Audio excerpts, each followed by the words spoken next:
Kama kila wiki unaona fursa mpya mtandaoni na unajiambia moyoni kwamba labda nifanye hii, labda nifanye hiki, labda nijifunze hiki, labda nifanye hiki, huenda nitafanikiwa mtandaoni, naomba nikwambie utaendelea kusalia ukiendelea kujaribu kila siku bila mafanikio. Kwa sababu huwezi ukajifunza labda masuala ya kutengeneza pesa mtandaoni labda kupitia mitandao ya kijamii, kupitia labda AI, freelancing, labda affiliate marketing, digital product ama online jobs. Kila fursa unatamani iwe yako. Naomba nikwambie mwisho wa mwaka utakuwa umejifunza vitu vingi sana, lakini hakuna kitu kimoja ambacho kimekuwa kwa kiwango ambacho unatamani ama kuweza kupata mafanikio mtandaoni. Fahamu kwamba tatizo linaweza likawa si kwamba huna uwezo, tatizo ni kwamba nguvu zako ulizonazo, uwezo ulionao, maarifa ulionayo umeyagawanya mno katika hizo fursa. Kwa hiyo unashindwa kufikia lengo. Mimi ni Henry Kidawa na kusaidia kuona na kutumia fursa za kidijitali mtandaoni. Hebu tuchukulie mfano. Jumatatu unajifunza kuhusiana na masuala labda ya YouTube. Jumanne unaona video ya affiliate marketing na hiyo unasema hebu ngoja na hii nifanye.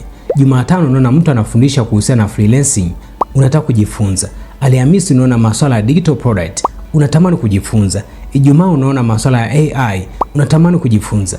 Kila kitu kinaonekana kinawezekana. Na ukweli ni kwamba vitu hivyo vinawezekana kwa mtu mmoja. Tatizo sio kwamba umechagua kitu kibaya. Tatizo ni kwamba hujapata kitu kimoja ambacho unaweza kukitumia na ukakipa muda wa thamani, kwa sababu kila kitu unachoanza kinahitaji vitu vile vile uweze kujifunza. Muda, attention, content, kujifunza, kujaribu, kufanya makosa na kujenga audience. Ukigawa nguvu zako kwenye vitu 10, kila kitu kinapata sehemu ndogo ya nguvu yako. Hapo ndipo kosa linapoanzia. Lakini ngoja nikueleze kitu kimoja ambacho ni muhimu zaidi. Kujikita kwenye eneo moja hakumaanishi ujifunze kitu kimoja peke yake. La hasha. Unaweza kujifunza kuhusiana na masuala ya AI, unaweza kujifunza affiliate marketing, unaweza kujifunza kuhusiana na digital product, unaweza kujua kuhusiana na video editing, unaweza kujifunza kuhusiana na digital opportunities, unaweza kujifunza labda masuala ya freelancing. Lakini swali ni, vitu hivi vyote vinasaidia nini kwenye direction yako? Hapa ndipo tofauti lipo. Kuna tofauti kati ya kujifunza vitu vingi na kujenga vitu vingi kwa wakati mmoja. Jifunze vitu vingi vinavyokusaidia kukua.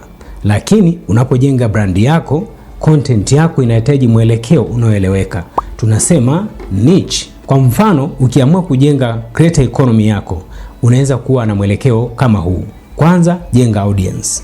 Tumia labda mitandao kama YouTube, Instagram, Facebook au TikTok kutengeneza content na kujenga watu wanaokujua. Pili, jifunze jinsi ya kupata kipato kupitia audience yako.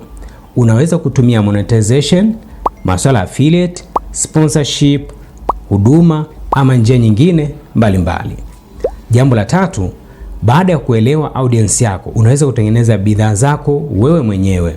Hapa ndipo unaanza kugeuza maarifa yako kuwa ebooks, course, labda template au bidhaa nyingine za kidijitali. Sasa umeacha kukimbizana na kila kitu mtandaoni.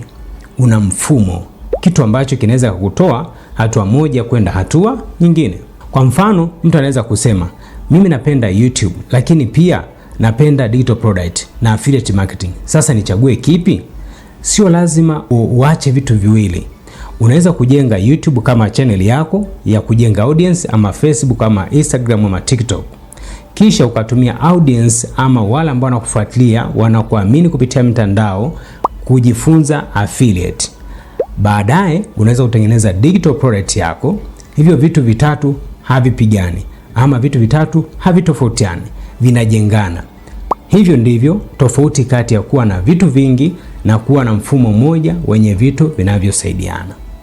Kwa hiyo kama leo unajikuta unachanganyikiwa na fursa nyingi, anza na hatua hizi tatu. Hatua ya kwanza, chagua eneo moja unaotaka kujulikana nalo, yani wakufahamu wewe ni nani, unafanya nini.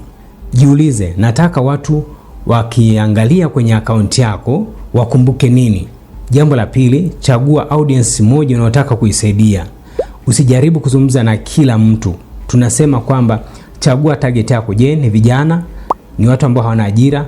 Watu walio kwenye ajira? ama labda wasomi ama sio wasomi, ama wanafunzi ama age ipi. Kwa hiyo usichukue ujumbe wa video hii kama usijifunze vitu vingi mtandaoni, la hasha na hapana. Ujumbe wangu ni kwamba usijenge kila kitu kwa wakati mmoja.